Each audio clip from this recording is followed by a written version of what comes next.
So I'm Nick Altmeyer with linkinglewiscounty.com, and we're here this morning with Ashley Willits. Ashley has served as the Eastern Region Vice President for the National Future Farmers Association for the past year. Her term's about to expire, so we invited Ashley in this morning to talk a little bit about her experiences over the last year. Ashley's a 2014 graduate of Lowville Academy and Central School. She also completed her degree at SUNY Morrisville and is currently enrolled at Tarleton State in Stephenville, Texas. Texas, Okay, yep. great. And Ashley did have to take the last year off from her studies to be able to fulfill her duties with the FFA in her national leadership position. Only 6 people are chosen to be a national leader each year. So Ashley is the first woman from New York to serve in this position, and she's also the first Northern New Yorker to serve in this position. So kind of a big deal for the area and for Ashley. So she's going to explain a little bit about what she's been out doing the last year, some of her travels, and kind of how it's impacted her and how she's represented Lewis County in the North Country. So this year I've gotten to travel to 23 different states and just visiting agriculture education programs, state conventions, and meeting FFA members from all over the country.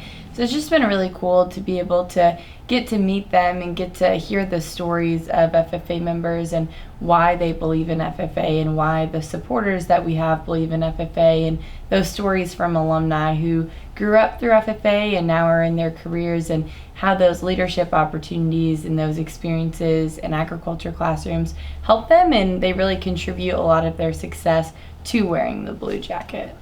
That's great. And it looks like as the national representative, you actually serve an organization that has around 650,000 members, so that's pretty exciting. I know that, did you want to explain a little bit about the process, about how this came about and how you get chosen to be in a leadership position like that? Yeah. So I grew up through FFA and agriculture education and graduated from Lowville Academy. So I was able to learn about agriculture and really just gain an interest in the section of agriculture that I really loved. And so I tell people all the time that I've always loved to talk. It's not something someone had to teach me, but FFA and Ag Ed, it gave me something to talk about, and that was sharing the story of agriculture. So doing some internships out in Indiana, working on an agritourism farm and learning how to communicate that message, showing at the county fair and learning how to talk to people about animal agriculture and production agriculture, FFA really just solidified that that's what I love to do.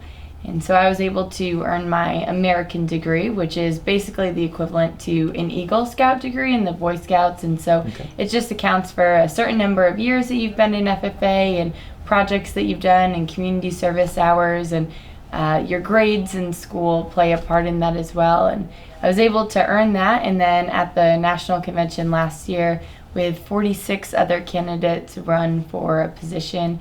And so the way that they pick them is they pick 4 representatives, one from each region, and then 2 at large. And so we have members on our team, myself from New York, Delaware, Florida, South Carolina, and Texas and Minnesota. So just a really good representation of the states, and the people on my team just bring incredibly diverse experiences. So I would say that I grew up on a very small hobby farm, had an interest in agriculture, showed boar goats and dairy cattle, and then some of my teammates grew up in production agriculture on farms and ranches, and then a couple of my other teammates really don't have much of an agriculture background at all, but had an interest in agriculture because of FFA and the ag classes that they took. Actually, one of my teammates joined FFA because she wanted to walk dogs in her ag class, and then that spiraled into her interest in animal health and being a veterinarian. So just really incredible team to be on and be able to travel the country and meet other students who are interested in agriculture, no matter their backgrounds. Great. That kind of leads us into, we talked a little bit before we went on air here that you were had the opportunity to travel all around the country over the past year. You've been to Hawaii and some other places. So do the 6 of you travel around as a team, and where are some of the places that you've went and some of the experience you've had along the way? It's a little bit of a mix of both. So at the beginning of the year, we were doing a lot more traveling as a team. We went to Arkansas and Iowa to get some trainings and put on some workshops and deliver keynote speeches. And really that beginning of the year and traveling together looks a lot like us learning how to do what we're going to do for the rest of the year, but in just a really hands-on setting. Right. And then after that, we go on an international trip to Japan. Wow. So we learn about international agriculture there, and we meet with our sister organization, FFJ. So there are students that are doing what FFA members are doing here in the United States in Japan. And it looks a little different. Okay. They don't wear a blue corduroy jacket. They have an orange blazer, but just still really incredible getting youth involved in the future of agriculture over there. One of the things that I didn't know is that Japanese agriculture is facing a lot of similar problems and issues as American agriculture, is just on a different scale. And so the average age of a farmer increasing that we talk about all the time here, and how we have to prepare youth for careers in agriculture, they're experiencing that in Japan. So just being able to, with the team, get to talk to those people and meet them and learn from them.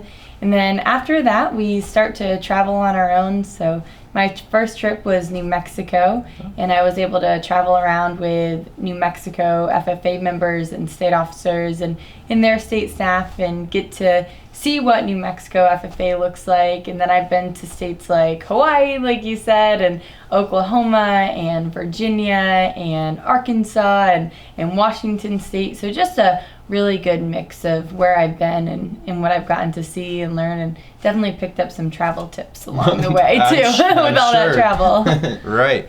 What are some of your responsibilities when you're out representing the FFA on a national level like that? What are some of the things that they expect and looking for you to do and accomplish in your travels? Yeah, so foremost, we're a representative of National FFA, so we want to make sure that we're modeling those expectations that we set for our students of just being good leaders and active community members. And actually our mission is premier leadership, personal growth, and career success. So really just having that mentality of how can I personally grow myself so I can help set that expectation and be a role model for those members and someone that they can look up to. And just I've been able to meet just some really incredible members throughout the year, and being able to just sit and chat with them about their stories, I think is an expectation for us, and something that I've just really enjoyed being able to do. And one of the things that they ask of the national officers is to be those hands and feet on the ground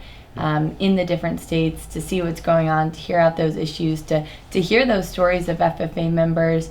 And that's been something that I've just loved, just being able to meet those people and listen to them and see how agriculture education and FFA works in every state that I've been to. So I guess those are just some of those expectations that they have for us, but in reality a lot of those things are just things that I enjoy to do and I love to do, and I think that our whole entire team loves to do that. So when they're looking for national officers, I think they're looking for those people who want to hear out other people's stories, want to be a representative of agriculture, and it just kind of goes together. That's something that we enjoy doing anyway. And how do you see this experience playing into your future endeavors? I know you're still in school, so you probably haven't made any final decisions yet, but do you have any long-term goals, what you're looking to do career-wise, and how will this experience play into that? So one of the greatest things that I've learned about agriculture education and FFA is that it just opens you up to career paths that you never knew existed. And I heard those stories of members this year that happened for them, and they learned about all these careers that they never knew existed, and now they want to be a poultry scientist because of one of the classes they took. And so going into this year, I was pretty set on the career I wanted in agriculture.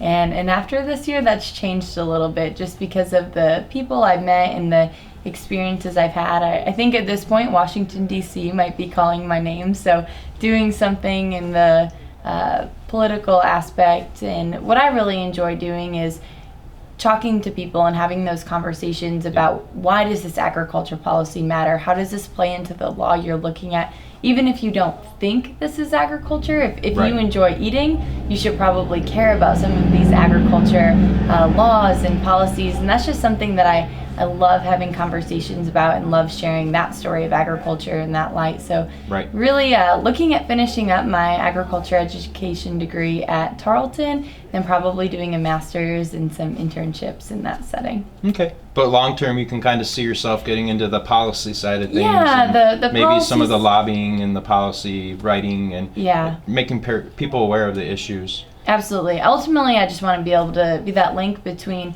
producers and consumers, whatever that might look like, just being able to Right. tell the story of agriculture. And that's an important role. Yeah. While you've been out traveling around the country, can you speak a little bit to, do you think you've been able to in any way increase visibility for Northern New York region, Lewis County? Obviously agriculture is huge to our economy here.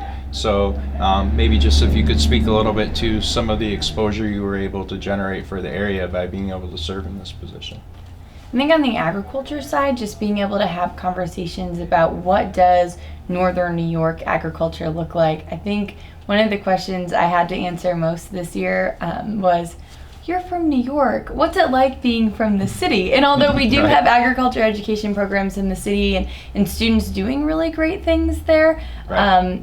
there's also a whole nother section of New York that people I think just don't know about, because when we think of New York, we think of New York Right. City. And so just explaining to them the crops that we grow here and the animal agriculture that we have that they didn't even know existed. And so when I tell them that my family and I produce maple syrup, I had to also explain to people that maple syrup didn't come right out of trees. It was Right. the sap that came out Yep. in that process. So just being able to have those conversations that people may not have known about Northern New York and the things that we have here, and just being able to be that representative and talk about some of our issues in agriculture to people in DC and people in the Midwest and people in the South that don't know that those things existed. And so hopefully when they're thinking of what agriculture looks like and policy and things like that, they'll keep this area in mind in other areas like this where we have such a strong agriculture industry. I also think that Lewis County in general,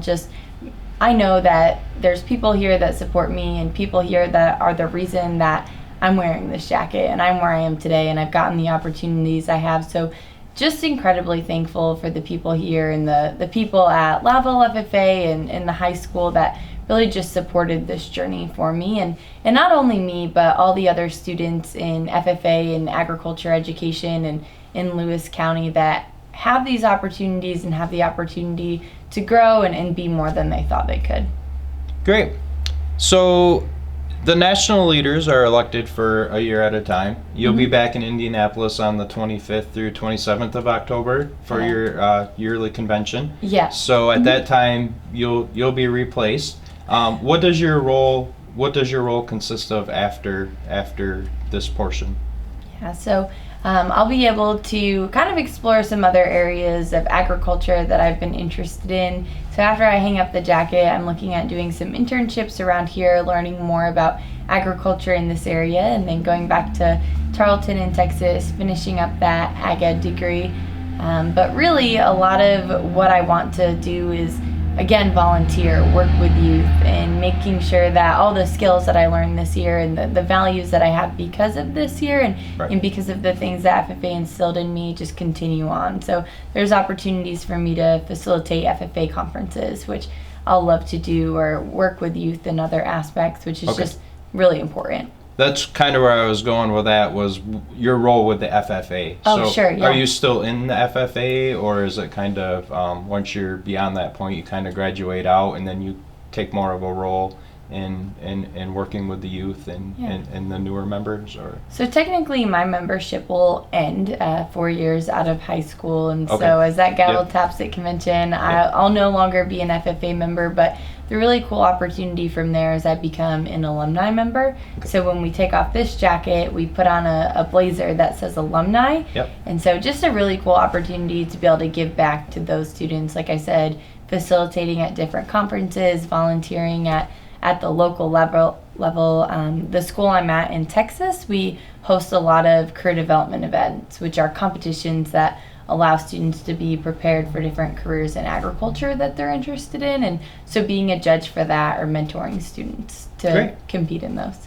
Well, we wish you the best of luck with that. Thank you. Was there anything else that you could think of that you've worked on over the last year, or anything you'd like recognized, or anything you'd like to say before we end today? Well, I just want to thank you for taking the time to interview me, and again, thank everybody here in Lewis County and everyone at the high school, again, just for all that support. I know that I wouldn't be here today without those people that believed in me, and my agriculture teacher, who's actually doubles as my dad, just that continued investment and continued belief, and all the members at Level FFA. It's been really cool to be able to see them and get some FaceTime calls this year that they're thinking of me as they're preparing for the competitions that they're competing in, and just knowing that those students have just such a bright future has just really inspired me to keep going this year and keep serving.